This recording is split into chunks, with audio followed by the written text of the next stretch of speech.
Ambassador Yuna had never been afraid of space travel. She had crossed the void between stars dozens of times, always finding peace in the silence between worlds. But this journey felt different.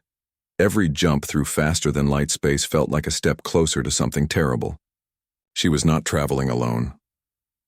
Dr. Hana sat across from her in the diplomatic shuttle, reviewing data on a tablet. Behind them, Lieutenant Jae Sung and 5 security officers maintained careful watch. Nobody spoke much. What could they say?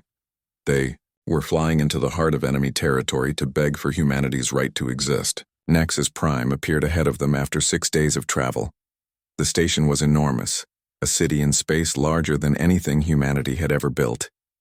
Ships from dozens of species docked at its arms. Yuna could see vessels shaped like flowers, like crystals, like things that made no sense to human eyes. This was the center of galactic civilization, and humanity was about to stand trial before it. The docking process was cold and efficient. No welcome, no ceremony, just directions transmitted by emotionless voices. Security drones escorted them through corridors so massive that aircraft could fly through them. Aliens of every imaginable shape moved past them. Some stared, others ignored them completely. One species, tall beings with too many arms, actually backed away when they saw the humans, their faces showing unmistakable fear. "Did you see that?" Jae-sung whispered. "I saw," Yuna replied. But she did not understand it. Why would an advanced alien species fear humans on sight? The council chamber was a sphere, with the representatives of 47 species suspended on floating platforms. Yuna and her team stood at the center, looking up at their judges. Ambassador Velt was there, along with dozens of other beings. The air itself seemed to hum with translation technology, rendering every language into every other language simultaneously. "Humanity may present its defense," a voice said. Yuna could not tell which representative had spoken. Dr. Hana stepped forward. She had prepared for this moment her entire life, though not in the way she had imagined. Her presentation appeared in holographic form above them, visible to all. "Honorable Council," Hana began, her voice steady. "You claim humanity shows dangerous markers. I am here to prove otherwise. These are our neural patterns, our history, our achievements. Yes, we have fought wars, every species has. But we have also created art, music, literature. We have philosophies of peace. We have learned to cooperate across cultural barriers. We are not the Vrexith." She showed data, graphs, comparisons. She proved that human aggression levels were actually lower than 17 other concordate species. She demonstrated humanity's capacity for change, for growth, for learning from mistakes. The council listened in silence. When Hana finished, there was a long pause. Then Ambassador Velt spoke. "Your presentation is noted. However, it does not address the core issue. The markers we detect are not about current behavior. They are about potential. About what your species will become if allowed to continue advancing at your current rate. You are punishing us for things we have not done," Yuna said. "For a future that may never happen. A future that will happen," another representative said, this one covered in scales that reflected light like mirrors. "We have seen it before. We will not see it again." The council called for a recess. Yuna and her team were escorted to a waiting area. The moment they were alone, Jae-sung moved to the room's security panel. "What are you doing?" Yuna asked. "Something is wrong here," Jae-sung said quietly. "Did you see how some species reacted to us? Not with fear of violence, but with something else. Jealousy, maybe. Or resentment." His fingers moved across the panel, probing its security. "I served in intelligence before I became your security chief. Let me do what I am good at." Before Yuna could stop him, the panel chimed. A hidden door slid open. "Quickly," a voice said from beyond. "If you want truth, follow me." They found themselves facing a reptilian being, smaller than a human, with golden eyes that blinked sideways. "I am Representative Kova of the Scytherin. I should not be here. What I am doing could cost me everything, but I cannot watch this happen again." "Again?" Hana asked. Kova looked at them with something like pity. Come. I will show you what the Concordat does not want you to see. They followed Kova through service corridors, away from the grand chambers and into the station's deeper levels. Kova led them to an archive, a room filled with data crystals that glowed faintly in the darkness. This is illegal, Kova said, pulling crystals and inserting them into a reader. These archives are sealed by council decree, but you deserve to know why you are being killed. Images appeared in the air before them. Records, historical documents, files on species Yuna had never heard of. The Korai, the Zenthi, the Barum, the Lith, the Porvai, the Kesson, 6 species, 6 civilizations, each one marked with the same designation, Quarantine Zone Omega. What happened to them? Yuna asked, though she already knew the answer. They were erased, Kova said quietly. Each one showed the same markers you show. Rapid technological advancement, neural patterns indicating high adaptability, innovative thinking. The Concordat gave them the same ultimatum they gave you. When they refused, or when the Concordat decided they were too dangerous even in quarantine, they were eliminated, completely. Hana was reading the data, her face growing pale. These markers are not about violence. They are about innovation, about growing too fast, advancing too quickly. Yes, Kova said. The Concordat's elder species have been in power for thousands of years. They have grown comfortable, stable, unchanging. When a species appears that might surpass them within a few centuries, they remove the threat. They call it necessary. They call it preventing another Vrexith war. But the Vrexith were not destroyed because they were violent. They were destroyed because in only 800 years, they went from primitive to matching Concordat technology. The elder species could not allow rivals. Yuna felt sick. How many Concordat species know about this? Perhaps 20, Kova said. The rest believe the official story, and those who know are either too afraid to speak or they benefit from the system. My people were nearly quarantined once, 3,000 years ago. We survived only by agreeing to limit our own advancement, to never develop certain technologies. We have lived as lesser members of the Concordat ever since. I will not watch another species make that choice or die refusing it. They copied everything, every file, every record. Evidence of genocide repeated 6 times across galactic history. When they returned to the council chamber, the verdict was already prepared. The same scaled representative who had spoken before delivered it with cold finality. The council has reviewed humanity's defense. It is insufficient. You have 30 days to comply with quarantine protocols. All faster-than-light capable vessels must be dismantled. All colony worlds must be abandoned. Your species will return to Earth. The planet will be isolated by quantum barrier technology. You will be provided resources for comfortable survival. You will live, but you will advance no further. And if we refuse, Yuna asked, then we will ensure compliance through military action. The Concordat does not make empty threats. Yuna stood tall. Then hear our response. We need time to discuss these terms with our government. We request a formal review period. 30 days, the representative repeated. That is all the time you have. The transmission from Nexus Prime to Earth took hours. Yuna sent everything, the verdict, the evidence Kova had given them, the truth about the 6 extinct species. But Captain Daewon did not need to wait for official reports. His intelligence officers had intercepted Concordat military communications. Encrypted, yes, but human cryptography teams were very good at their jobs. The decoded message was simple and horrifying. Target star designated Sol. Stellar ignition device deployment in 26 days. Evacuation of Concordat observer vessels in 25 days. Expected Nova event will sterilize system completely. Approved by Council Emergency Committee. Daewon read it 3 times, hoping he had misunderstood. He had not. The 30 days were a lie. The Concordat was not giving humanity time to comply. They were giving themselves time to evacuate their own people before they triggered Earth's sun to explode. The quantum barriers, the quarantine, all lies. There would be no comfortable survival. There would only be extinction. Daewon sent the message to Admiral Tae-hyung with a single line added, "Compliance is not an option. It never was." Admiral Tae-hyung had not slept in 3 days.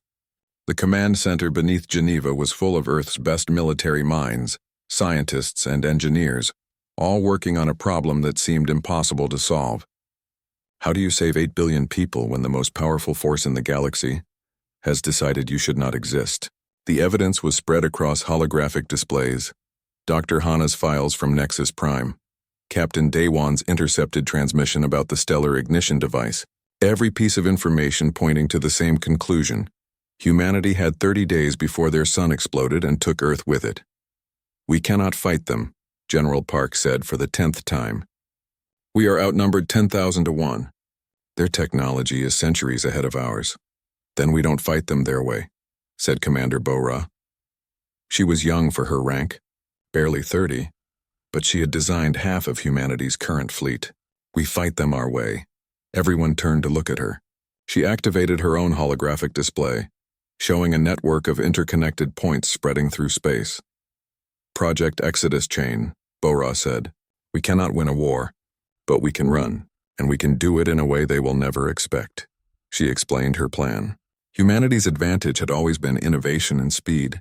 While the Concordat took decades to develop new technology, humans could do it in years. They would build a network of hidden, faster-than-light gates, linking all human worlds to unexplored regions of space beyond Concordat territory. When the attack came, humanity would simply vanish. "You are talking about evacuating 12 colony worlds and Earth itself," someone said, "in 30 days. "That is insane." "Yes," Bo-Ra agreed. "But it is possible." "Barely." Admiral Tae-hyung studied the plans. "This requires 3 things to succeed. First, we need to keep the Concordat believing we are negotiating. Second, we need time to build these gates. Third, we need to find somewhere safe to run to." He looked around the room. "Ambassador Yuna, you will return to Nexus Prime. Make them believe we are discussing terms. Steal any technology you can that will help us build the gates faster." Yuna nodded. "I will do what I can. Commander Bo-Ra, you will lead the gate construction. Every shipyard, every engineer, every resource we have is yours." "Understood, sir." "Dr. Hana," Tae-hyung continued, "you found evidence of 6 extinct civilizations. Find out if any of them survived. If the Concordat has done this before, maybe someone escaped. Maybe we can find allies." Hana felt her stomach tighten. "Sir, the files mentioned a region called the Gray Expanse, a zone of unstable space where even Concordat ships cannot travel safely. If anyone survived, they would be there. Then that is where you will go." "That is a suicide mission," someone objected. "Everything we are doing is a suicide mission," Tae-hyung said flatly. "But it is better than waiting to die. Captain Daewon, you will do the hardest job of all. You will hold the line. Keep the Concordat fleet distracted and away from our construction sites. Buy us every day, every hour you can." Daewon had expected this. "I will need every combat-capable ship we have." "You will have them." The meeting ended with everyone knowing their roles. As people filed out, Tae-hyung stopped Bo-Ra. "Can you really build this network in time?" Bo-Ra looked at him with tired eyes. "If I say no, what changes?" "Nothing." "Then I will say yes and work until it is true." The next morning, pilot Subin reported for duty expecting a normal patrol assignment. Instead, she found herself in a briefing room with 50 other pilots, all of them looking confused and nervous. Captain Daewon entered the room. "You have all volunteered for a special mission," he said. "Sir, we did not volunteer," someone said. "You will," Daewon replied. "Because when I explain what we need, you will understand why you are the only ones who can do it." He showed them the stellar ignition device, a Concordat weapon, hidden somewhere in the outer solar system designed to destabilize the sun. "We cannot let them use this weapon. We have located it through signal triangulation. It is guarded by a Concordat defense platform with enough firepower to destroy a fleet. We are sending 70 fighters. Most of you will not return. But if you succeed, you will save 8 billion lives." The room was silent. Subin stood up. "When do we launch?" One by one, the others stood as well. They launched 6 hours later. Subin had written letters to her family, not knowing if anyone would be alive to read them. Her fighter was fast and deadly, but so small compared to the vast platform they were attacking. It looked like a metal moon, covered in weapons, surrounded by automated defense drones. The battle was chaos. Fighters screamed through space, dodging laser fire, launching missiles. Subin saw 3 of her squadron mates die in the first minute. She pushed her fighter harder, faster, searching for weaknesses in the platform's defenses. "Target the power conduits," she shouted over the radio. "If we can disable them, the whole system shuts down." They focused fire. One conduit exploded, then another. The platform's weapons began to slow. Subin saw an opening and took it, diving through defensive fire, releasing her entire payload directly into the platform's reactor core. She barely escaped the blast. The platform tore itself apart, taking the stellar ignition device with it. "Mission accomplished," Subin reported, her hands shaking on the controls. But as she turned to flee, a Concordat fighter appeared from nowhere. Its weapons locked onto her damaged ship. Subin tried to evade, but her fighter was too damaged. She felt the impact, felt her systems dying, felt gravity take hold as her ship spiraled into the debris field. Her last thought before everything went dark was that at least she had succeeded. When Admiral Tae-hyung received word of the mission's success, he allowed himself one moment of relief. They had stopped the stellar weapon. Earth would not die by nova, but 70 pilots had launched and only 21 returned. Subin was listed as missing, probably captured or dead. Tae-hyung made a system-wide broadcast that evening. Every human in every colony world watched as he spoke. "People of Earth and her colonies, you have heard the Concordat's ultimatum. You may believe we have no choice but to comply. I am here to tell you that you are wrong. We have committed no crime except refusing to die quietly. The Concordat fears us not because we are violent, but because we are capable, because we grow and change and innovate faster than their ancient civilizations can tolerate." He paused, letting his words sink in. "I will not surrender humanity's freedom because aliens are afraid of our potential. We will not retreat. We will not bow. If the Concordat wants Earth, they can try to take it. But they will learn what every human knows in their bones. We do not go quietly into extinction. We fight, we adapt, we survive. This is our defiance. This is our choice." The broadcast reached Concordat space as well. On 47 worlds, aliens watched a primitive species declare war against the entire galactic order. Some called it madness, others called it suicide, but a few, like Representative Kova, watched with something different: hope. Far from Earth, Dr. Hana's research vessel entered the gray expanse. Space here was wrong. Stars flickered and moved. Sensors gave impossible readings. Her crew was terrified. "Doctor, we should turn back," her pilot said. "This region is too unstable." "Just a bit further," Hana replied, studying her instruments. According to the Concordat files, the extinct Korai civilization had been last detected in this region before disappearing. If they had survived, they would be here. Then the sensors detected something impossible. A structure, massive and artificial, orbiting a star that should not exist. As they approached, their communications array activated on its own. A message came through, rendered in perfect Korean by their translation software. "We have been waiting for you." Hana felt her heart stop. Someone was out here, someone who knew humanity existed, someone who had been expecting them. She opened a communication channel, her voice barely steady. "This is Dr. Hana of Earth. We are seeking survivors of the species quarantined by the Concordat. Are you the Korai?" The response came immediately. "Yes, and we are not the only ones who survived.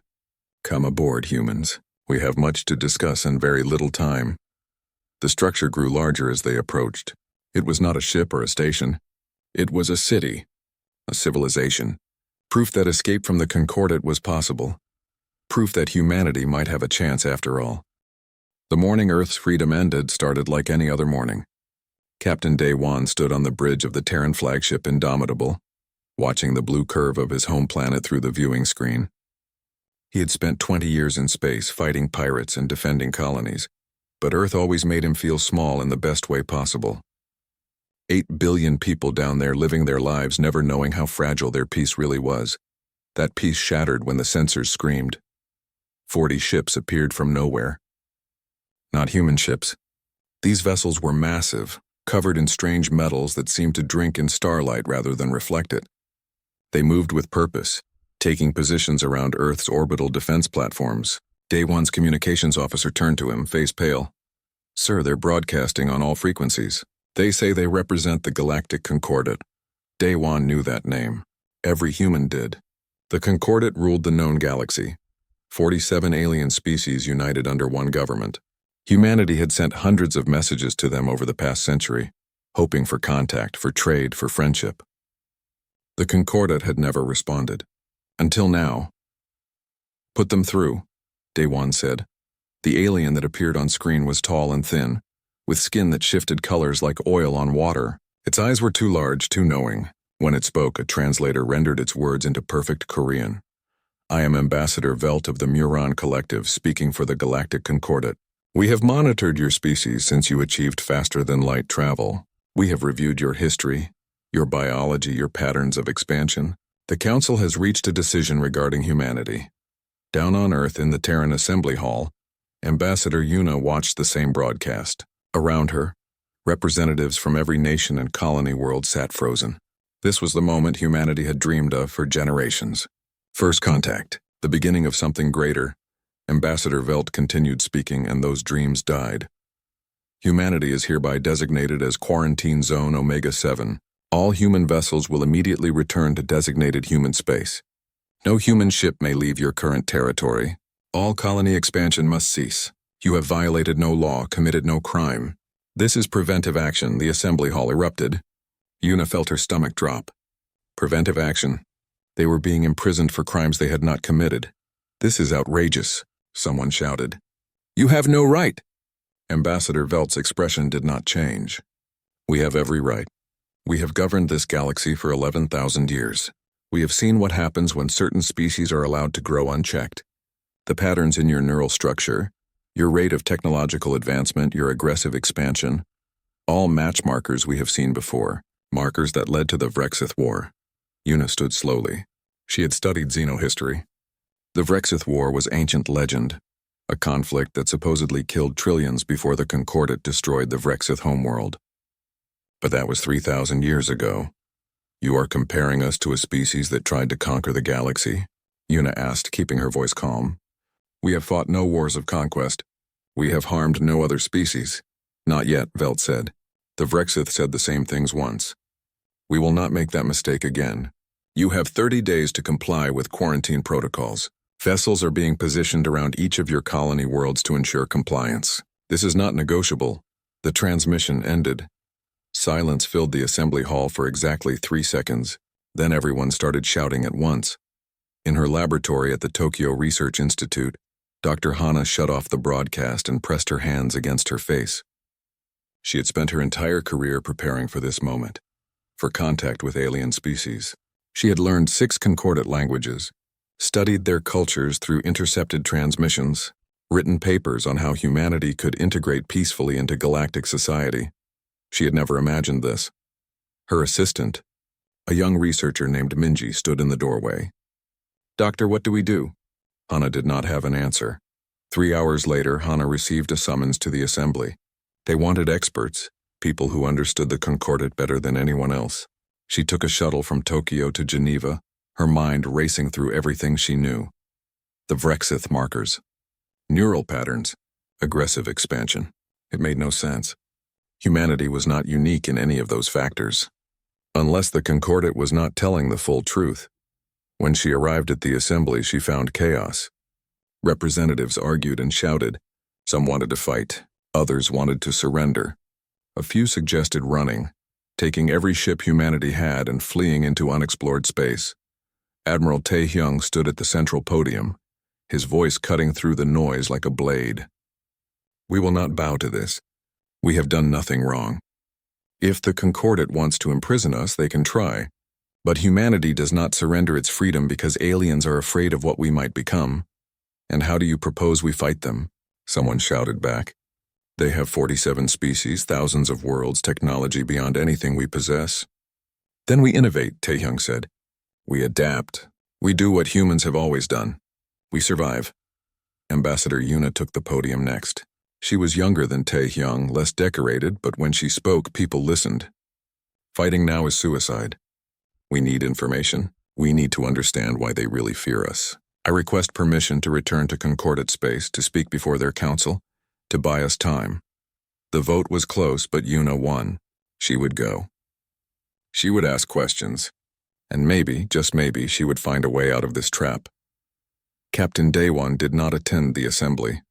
He stayed on his ship, studying the concordant vessels surrounding Earth. His tactical officer, a sharp woman named Hia Jin, worked beside him, analyzing their formations. They are not just watching us, Hijin said quietly. Look at these positions. Look at the power signatures, Daywan looked. His blood went cold. The concordant ships were not in a defensive blockade formation. They were arranged in a firing pattern. A specific type of firing pattern, one designed for a single-purpose planetary sterilization. Every weapon system pointed toward Earth and its colonies. They are not here to quarantine us, Daywan said. They are here to exterminate us, Hijin nodded. The question is when. Daywan sent an encrypted message to Admiral Taehyung. Then he gave orders to his crew. Prepare for battle. Check every weapon. Run every drill. Because 30 days might be a lie. The attack might come tonight or tomorrow, or next week. Humanity had been declared guilty of future crimes, and the executioners had already taken position. Far below, on Earth, people went about their evening. They had dinner with families. They laughed with friends. They made plans for tomorrow, next week, next year. Most of them did not understand what the concordant announcement really meant, but some did. And those people looked up at the stars that night and felt their beauty turn to threat. The stars had always promised wonder and possibility. Now they promised only a cage, or a grave. Humanity had 30 days to decide which one they would accept. The docking bay of the ancient structure was enormous, easily large enough to hold 100 ships the size of Dr. Hana's vessel. But what caught her attention were the other ships already docked there. Designs she had never seen. Technologies that looked both impossibly advanced and strangely ancient. These were ships built by civilizations that had been extinct for thousands of years, or so the concordant had claimed. Hana and her team walked down the ramp to find a welcoming party waiting. The beings before her were humanoid but taller, with skin that seemed to absorb light rather than reflect it. Their eyes were large and completely black. The leader stepped forward, moving with grace that suggested perfect control of artificial gravity. I am Elder Thane of the Korai, the being said, speaking in a language that Hana's translator rendered smoothly. 4,000 years ago, the concordant declared my people too dangerous to exist. We chose to flee rather than die. We have waited in this exile, hoping that one day another species would make the same choice. You have been here for 4,000 years? Hana asked, unable to hide her shock. Not just us, Thane replied. Come, there is much you need to see. They walked through corridors that hummed with power. The station, Hana realized, was not just a refuge. It was a monument to survival. Thane led them to a vast chamber where holographic displays showed star maps and data streams. But what made Hana gasp were the other beings in the room. 6 different species, none of them human, all of them watching her with intense curiosity. 5 of the 6 civilizations the concordant tried to destroy survived, Thane explained. Each of us found our way to the gray expanse. This region's unstable space-time makes it impossible for concordant vessels to navigate safely. Their sensors cannot track us here. For thousands of years we have hidden, preserved our cultures, our knowledge, our people. And we have prepared. Prepared for what? Hana asked. A being made of crystalline structures spoke, its voice like chimes. For rebellion. For freedom. For the day when we would finally challenge the concordant's tyranny. But we needed proof that such resistance was possible. We needed a species to defy them successfully, to show the galaxy that the concordant is not invincible. Humanity has provided that proof, Thane said. Your attack on the stellar weapon, your admiral's broadcast, your refusal to submit. Word is spreading through concordant space. Some species are questioning their government for the first time in millennia. Hana felt the weight of what they were saying. You want us to fight them? To lead a rebellion?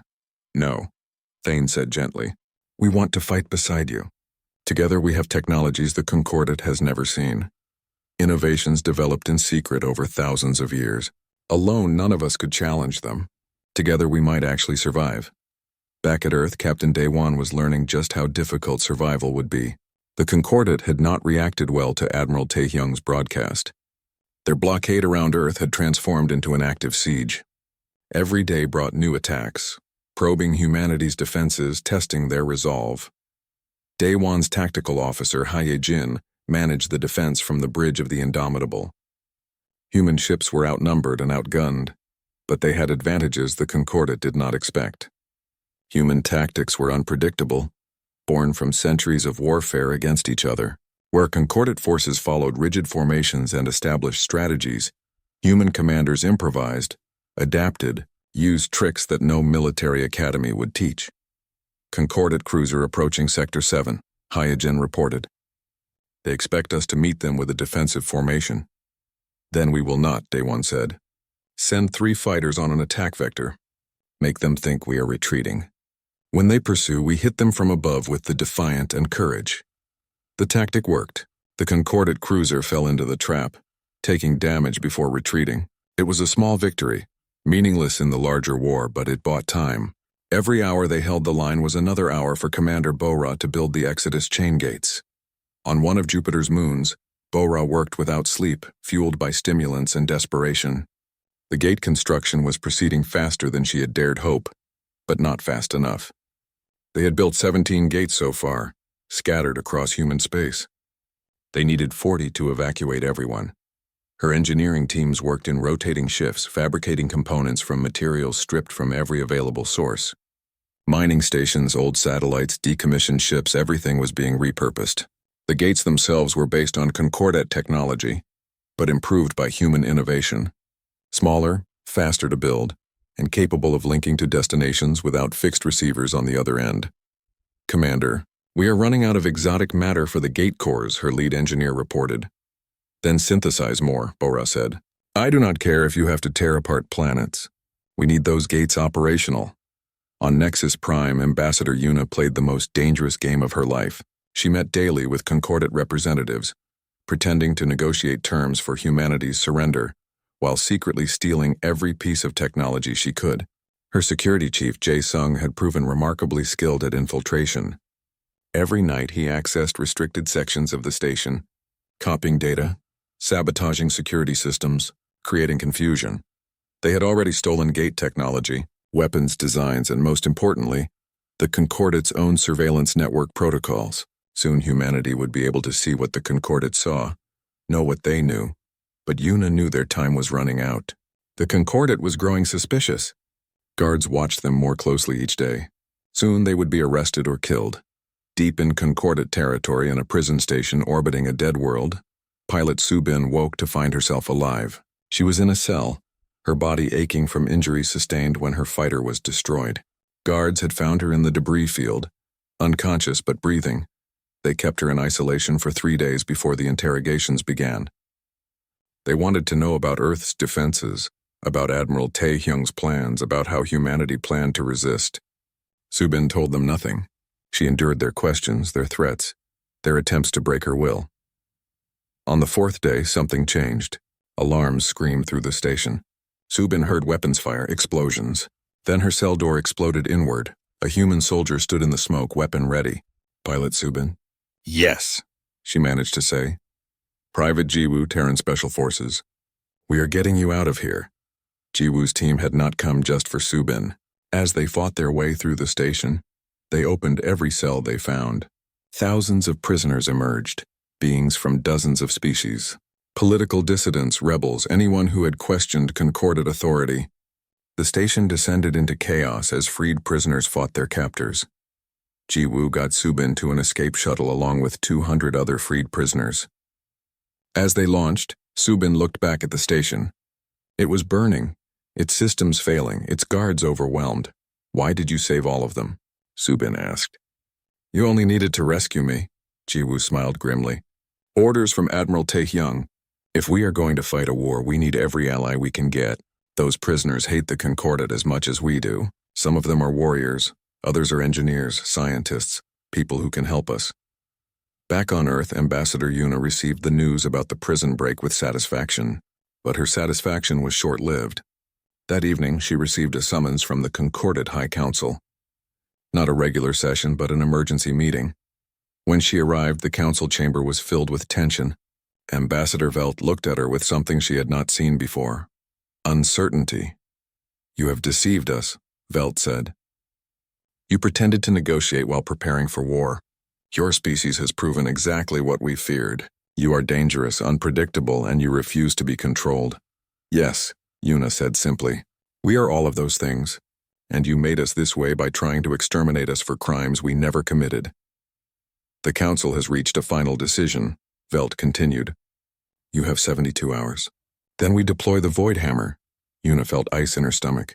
She had heard rumors of the Void Hammer, a weapon that could collapse space-time itself, erasing entire star systems from existence. If they used it on Earth, there would be nothing left. No planet, no debris, no evidence humanity had ever existed. You have 72 hours to gather your people and surrender, Velt said, or face complete annihilation. Yuna transmitted the news immediately. Earth's command center received it in stunned silence. 72 hours. They had thought they had more time. The Exodus chain was only half complete. Billions of people could not be evacuated in 3 days. Admiral Tae-hyung looked at the data, the calculations, the impossible mathematics. Then he looked at Commander Bo-ra. Can you finish the gates in time? Bo-ra shook her head. We will have enough gates to evacuate maybe 4 billion people. The rest will die. The room went silent. Then Tae-hyung spoke quietly. Then we make a choice. We save who we can, and those of us who remain will buy every second possible for the evacuations to proceed. Sir, someone said, you are talking about a sacrifice mission. I am talking about doing whatever it takes, Tae-hyung replied. I will lead the defense fleet myself. We will intercept the Void Hammer. Even if we cannot stop it, we can slow it down. The countdown had begun. 72 hours until the Void Hammer arrived at Earth. Commander Bo-ra stood in the Jupiter construction facility, watching thousands of workers move in controlled chaos. They were building gates as fast as physically possible, but the mathematics were cruel. Even working at maximum efficiency, they could only save half of humanity. 4 billion people would die. The choice of who lived and who stayed behind was being made by lottery. No wealth, no status, no influence mattered. Pure chance. It was the fairest system anyone could devise, and it felt like playing God. Bo-ra had not entered the lottery. She knew she would not be leaving. The gates needed constant monitoring, constant adjustment. Someone had to stay behind to operate them until the last possible moment. That someone would be her. She had made peace with this choice. Her life's work would save 4 billion people. That was enough. Admiral Tae-hyung stood on the bridge of the Indomitable watching his fleet assemble. Every combat-capable ship humanity possessed was here, ready for a mission they all knew was suicide.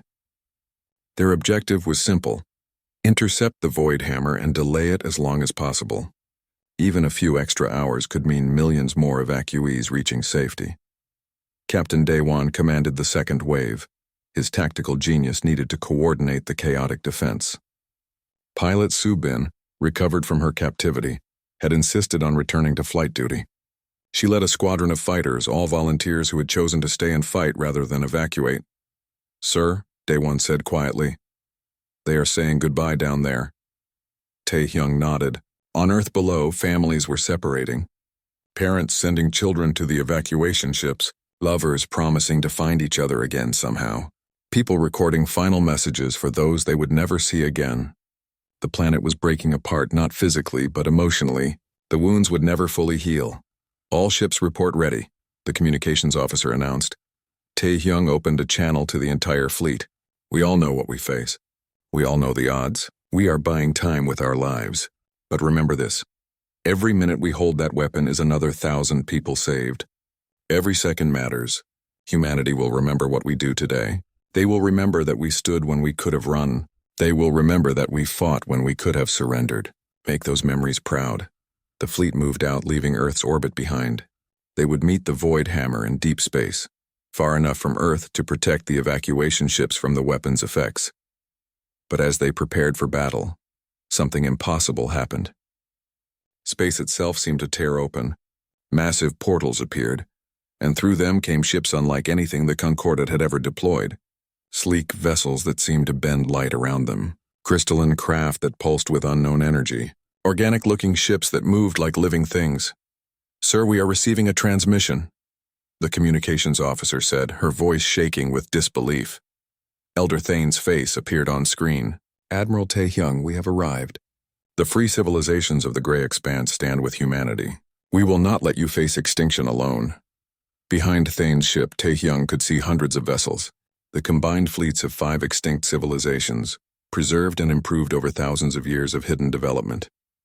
They had weapons the Concordat had never encountered, technologies developed specifically to counter Concordat defenses. How many ships? Taehyung asked. 800 combat vessels, Thane replied. And we brought something else, Dr. Hana, if you please. Hana's face appeared on another screen. Admiral, we analyzed the Voidhammer's design from stolen Concordat files. It is powerful, but it has a weakness. The weapon collapses space-time by creating a cascade reaction. But if we can redirect that energy through properly configured gates, we might be able to channel the collapse away from Earth.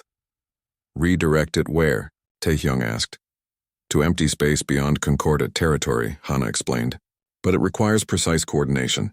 Commander Bora's Exodus chain gates must be reconfigured as energy channels. It will destroy the gates, making evacuation impossible. Everyone still on Earth will be trapped. The calculation was brutal. Use the gates to save 4 billion people, or use them to save everyone by stopping the Voidhammer. But trap 4 billion on Earth to face whatever the Concordat did next. Taehyung made the decision in seconds. Reconfigure the gates. We stop the Voidhammer. We save everyone, or we save no one. Sir, the people who stayed behind to operate the gates, Daewon said. They will not be able to evacuate if the gates are destroyed. I know, Taehyung said quietly. Inform Commander Bora of the plan. Give her the choice to evacuate now if she wishes. Bora's response came immediately. Absolutely not. If my gates can save everyone instead of half, then that is what they will do. Begin the reconfiguration. I will coordinate from here. The Voidhammer appeared on sensors, a massive construct the size of a small moon, surrounded by Concordat warships. Its power signature was terrifying, a weapon that could unmake reality itself. The battle began. Human and exile ships engaged Concordat forces in a fight that would be remembered for generations. Zubin's fighters danced through enemy fire, using tactics the Concordat had never seen. The exile civilizations deployed weapons that bypassed Concordat shields, technologies that had been refined over millennia of preparation for this exact moment. But the Concordat was not helpless. Their numbers were vast, their firepower overwhelming.